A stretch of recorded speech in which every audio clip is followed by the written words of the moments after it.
கால சூழல் வந்து நீங்க கட்டமைக்கிறதுக்கே வந்து ஒரு பெரிய சவால் தான். இப்ப இந்த சவால்ல இருந்து சாதனையா மாத்தின விஷயம் என்ன? ஓகே. இப்போ நாங்கள் எப்படி பிளான் பண்ணுவோம் அப்படின்னா, இப்போ வந்து நாங்கள்லாம் ரெடியாக உட்காந்துட்டு இருப்போம். மழை பெஞ்சிட்டே இருக்கும். திடீர்னு மழை நின்னோன்னே நான் கடகடன்னு ஓடி போய் அந்த குழி பறிச்சு பேனல் ஃபிக்ஸ் பண்ணுறதெல்லாம் பண்ணிட்டு ஓடியாந்துருவோம். அந்த அந்த எப்போ மழை நிற்கிதோ அந்த மழை நின்னோன்னு நாங்கள் போய் ஒர்க் பண்ணிட்டு வருவோம்.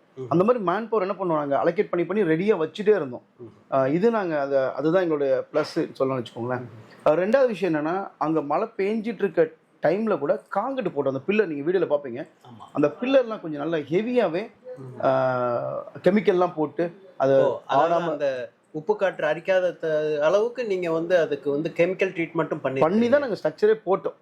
அந்த ஸ்ட்ரக்சருக்கு மேலே தான் வந்து பார்த்தீங்கன்னா நாங்கள் வந்து எங்களுடைய பேனலே வந்து கேல்வனைஸ் ஸ்ட்ரக்சர் தான் ஃபுல்லாக ஃபிக்ஸ் பண்ணோம். அந்த கேல்வனைஸ் ஸ்ட்ரக்சர் வந்து அந்த உப்பு காற்றில் வந்து அரிக்காது. அதுக்கு தான் அந்த கேல்வனைஸ் எவ்வளோ காலங்கள் அந்த ஸ்ட்ரக்சர் அந்த கேல்வனைஸ் ஸ்ட்ரக்சர் வந்து எவ்வளோ காலங்கள்? ஒரு 25 இயர்ஸ் பண்ணலாம் சார். 25 வருஷம் தாராளமாக அந்த கால் நூற்றாண்டு அது வந்து ஸ்திரத்தன்மையோட இருக்கும்.